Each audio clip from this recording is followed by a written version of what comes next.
Hi friends, Shobha ಕೈರುಚಿ YouTube ಚಾನಲ್ಗೆ ನಿಮ್ಮೆಲ್ರಿಗೂ ಸ್ವಾಗತ. ಬೆಳಗ್ಗೆ ಬ್ರೇಕ್ಫಾಸ್ಟ್ಗೆ ಏನಪ್ಪ ಮಾಡೋದು ಅನ್ನೋ ಬದಲು ಈ ಥರ ಒಂದು ಬ್ರೇಕ್ಫಾಸ್ಟ್ ತಿಂಡಿ ಮಾಡ್ಕೊಳ್ಳಿ, ತುಂಬ ಚೆನ್ನಾಗಿರುತ್ತೆ. ಕಾಯಿ ಸಾಸಿವೆ ಚಿತ್ರಾನ್ನ ಅಂತ ನೀವು ಎಷ್ಟೋ ಡಿಫ್ರೆಂಟ್ ಚಿತ್ರಾನ್ನಗಳು ಮಾಡಿರ್ತೀರಾ. ಇದು ತುಂಬ ನಮ್ಮ ಅಜ್ಜಿ ಕಾಲಂತ ಚಿತ್ರಾನ್ನ. ಇದು ನಮ್ಮ ಅಜ್ಜಿ ನಮ್ಗೆ ಹೇಳ್ಕೊಟ್ಟಿತ್ತು. ಈ ಚಿತ್ರಾನ್ನ ಮಾಡ್ಕೊತೀನಿ, ತುಂಬ ಟೇಸ್ಟಾಗಿ ಚೆನ್ನಾಗಿರುತ್ತೆ. ಇದಕ್ಕೆ ಏನೇನು ಬೇಕು ಅಂತ ನೋಡಿ ಹೇಳ್ತೀನಿ. ಈಗ ಫಸ್ಟ್ ರುಬ್ಕೊಳ್ಳೋಕ್ಕೆ ತೆಂಗಿನಕಾಯಿ, 1 ಕಪ್ ತೆಂಗಿನಕಾಯಿ, ಮತ್ತು ಒಂದು 10ರಿಂದ ಒಂದು 7-8 ಹಸಿಮೆಣಸಿನ್ಕಾಯಿ, ಮತ್ತು ಸಾಸಿವೆ 1 ಸ್ಪೂನು 1.5 ಸ್ಪೂನ್ ಅಷ್ಟು ಸಾಸಿವೆ, ಮತ್ತು ಇದು ಜೀರಿಗೆ, ಮತ್ತು ಇದು ಕೊತ್ತಂಬರಿ ಸೊಪ್ಪು, ಕರ್ಬೇವಿನ ಸೊಪ್ಪು. ಇದೆಲ್ಲ ಫಸ್ಟ್ ರುಬ್ಕೋಬೇಕು. ಇದು ರುಬ್ಕೊಂಡ್ ಬಂದ್ಬಿಡ್ತೀನಿ, ಆಮೇಲಿಂದ ಇವೆಲ್ಲ ಹೇಳ್ತೀನಿ. ನೋಡಿ ಫ್ರೆಂಡ್ಸ್, ಇದು ರುಬ್ಕೊಂಡ್ ಬಂದಿದ್ದೀನಿ. ಈಗ ಇಷ್ಟೇ ಇದಿರಬೇಕು, ಜಾಸ್ತಿ ನೈಸ್ಗಿರಬಾರ್ದು, ಸ್ವಲ್ಪ ತರಿ ಇರಬೇಕು. ಇದು ಹಿಂಗೆ ರುಬ್ಬೇಕು. ಮತ್ತು ಈಗ ಒಗ್ಗರಣೆ ಹಾಕೋಕ್ಕೆ ಏನೇನು ಬೇಕು ಅಂತ ಹೇಳ್ತೀನಿ ನೋಡಿ. ಈರುಳ್ಳಿ, ಕರ್ಬೇವಿನ ಸೊಪ್ಪು, ಸಾಸಿವೆ, ಕಡಲೆಬೇಳೆ, ಉದ್ದಿನಬೇಳೆ, ಮತ್ತು ಇದು ಕಡಲೆ ಬೀಜ, ಕೊತ್ತಂಬರಿ ಸೊಪ್ಪು. ಇದು ಎಣ್ಣೆ ಇಷ್ಟು ಒಗ್ಗರಣೆಗೆ. ಇವಾಗ ಒಗ್ಗರಣೆ ಹಾಕೋಣ ಬನ್ನಿ. ಈಗ ಒಗ್ಗರಣೆ ಹಾಕ್ಕೊಳ್ಳೋಣ. ಬಾಣಲಿ ಸ್ವಲ್ಪ ಕಾಯಿಲೆ ಇದು. ಕಾಯ್ದಾದ್ಮೇಲೆ ನೋಡಿ ಎಣ್ಣೆ ಹಾಕ್ತೀನಿ. ಈಗ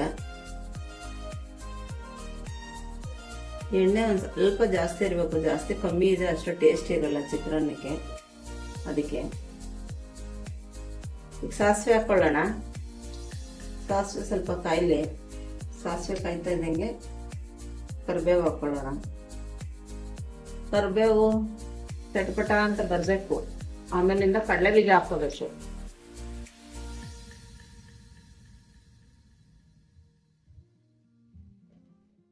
ಕಡಲೆ ಬೀಜ ಹಾಕೊಂಡ್ಮೇಲೆ ಸ್ವಲ್ಪ ಕಡಲೆಬೇಳೆ, ಉದ್ದಿನಬೇಳೆ 2 ಹಾಕೋಬೇಕು. 1 ಸ್ಪೂನ್ ಹಾಕೊಂಡಿದ್ದೀನಿ ಅಷ್ಟೇನೆ. ಇದು ಚೆನ್ನಾಗಿ ಸ್ವಲ್ಪ ಫ್ರೈ ಆಗ್ಬೇಕು. ಇದು ಸ್ವಲ್ಪ ಕಲರ್ ಬರ್ಬೇಕು. 2 ಮೇಲೆ ಕಡಲೆಬೇಳೆ, ಉದ್ದಿನಬೇಳೆ, ಈರುಳ್ಳಿ ಎಲ್ಲ ಸ್ವಲ್ಪ ಚೆನ್ನಾಗಿ ಫ್ರೈ ಆದ್ರೆ ಚೆನ್ನಾಗಿರುತ್ತೆ. ಈ ಕಾಯಿ ಸಾಸಿವೆ ಚಿತ್ರಾನ್ನ ಅನ್ನೋದೆಲ್ಲ ತುಂಬಾ ಚೆನ್ನಾಗಿರುತ್ತೆ ಟೇಸ್ಟು. ಇದೆಲ್ಲ ಹಳೆ ಕಾಲದ ಅಡಿಗೆಗಳು. ಈಗಿನ ಕಾಲದವರು ತುಂಬಾ ಡಿಫ್ರೆಂಟ್ ಚಿತ್ರಾನ್ನ ಮಾಡ್ತಾರೆ.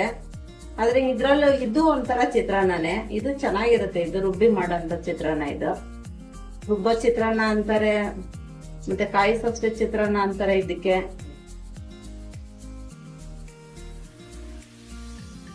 ಒಂದ್ಸತಿ ಮಾಡ್ಕೊಂಡ್ ತಿಂದ್ರೆ ಮತ್ತೆ ಮತ್ತೆ ಮಾಡ್ಬೇಕು ಅನ್ಸ್ಬೇಕು. ಆ ತರ ಇರ್ಬೇಕು ಅಡಿಗೆ ಮಾಡೋದು. ಡಿಫ್ರೆಂಟ್ ಆಗಿ ಚಿತ್ರಾನ್ನ ಒಂದು 7-8 ತರ ವೆರೈಟಿ ಚಿತ್ರಾನ್ನ ಇದೆ.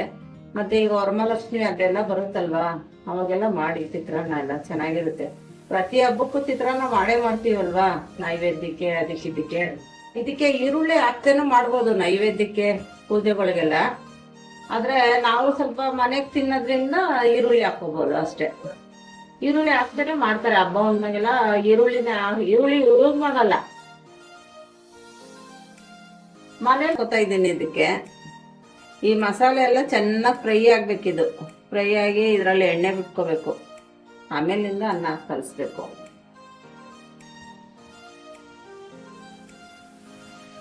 ಇದು ಚೆನ್ನಾಗಿ ಫ್ರೈ ಆಯ್ತಾ ಇದ್ರೆ ಹಸಿ ವಾಸನೆ ಎಲ್ಲ ಹೋಗ್ಬಿಡುತ್ತೆ.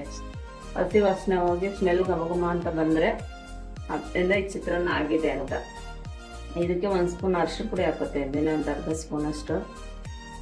ಮತ್ತೆ ರುಚಿಗೆ ತಕ್ಕಷ್ಟು ಉಪ್ಪು. ಅನ್ನಕ್ಕೆ ಉಪ್ಪು ಹಾಕಿರ್ತೀವಲ್ವಾ, ಅದಕ್ಕೆ ಇದಕ್ಕೆ ಎಷ್ಟು ಬೇಕು ಅಷ್ಟು ಹಾಕೋಬೇಕು ಚಿತ್ರಾನ್ನಕ್ಕೆ. ಎಣ್ಣೆ ಬಿಡ್ಬೇಕು ಇದೆಲ್ಲ ಸ್ವಲ್ಪ ಚೆನ್ನಾಗಿ. ಎಣ್ಣೆ ಬಿಟ್ಮೇಲೆ ಆಮೇಲೆ ಅನ್ನ ಹಾಕಲ್ಸ್ಬೇಕು ಇದಕ್ಕೆ.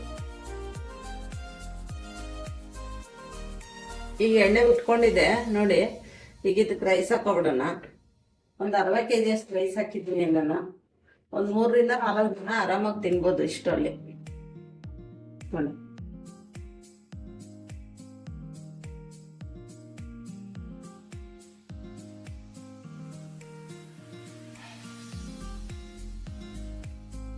ಬಿಸಿ ಅನ್ನನೇ ಮಾಡ್ಬೇಕು ಅಂತ ಏನಿಲ್ಲ. ಇದಕ್ಕೆ ತಂಗ್ಳನ್ನ ಇದ್ರೂ ಮಾಡ್ಕೋಬಹುದು ಚೆನ್ನಾಗಿ.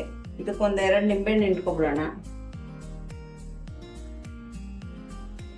2 ನಿಂಬೆಹಣ್ಣು ಹಿಂಡ್ಕೊಂಡು ನೀಟಾಗಿ ಕಲಿಸ್ಕೊಂಡ್ಬಿಟ್ರೆ ಕಾಯಿ ಸಾಸಿವೆ ಚಿತ್ರಾನ್ನ ರೆಡಿ ಆಯಿತು. ನಿಂಬೆಹಣ್ಣು ಹಾಕೊಂಡು ಆಗಿದೆ. ಈಗ ಕಲಸೋಣ. ಈಗ ಚೆನ್ನಾಗಿ ಕಲಿಸ್ಕೋಬೇಕಿದ್ದು. ಮಿಕ್ಸ್ ಮಾಡಿಕೊಂಡ್ರೆ ಕಾಯಿ ಸಾಸಿವೆ ಚಿತ್ರಾನ್ನ ರೆಡಿ.